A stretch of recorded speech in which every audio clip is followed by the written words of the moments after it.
it is, guys.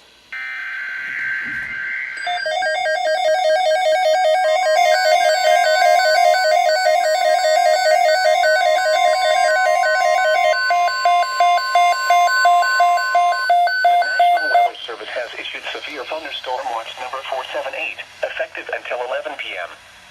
This watch includes the following counties in Michigan: Lenawee, Livingston, Macomb, Monroe, Oakland, St. Clair, Washtenaw, and Wayne, and the following: St. Cloud, Detroit River, and Lake St. Clair, and Michigan waters of Lake Erie from Detroit River to North Cape, Michigan.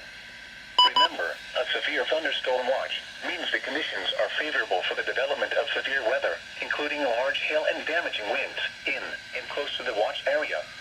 While severe weather may not be imminent, persons should remain alert for rapidly changing weather conditions and listen for later statements and possible warnings.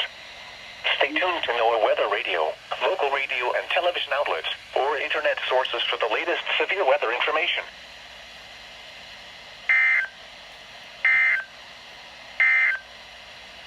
The nearshore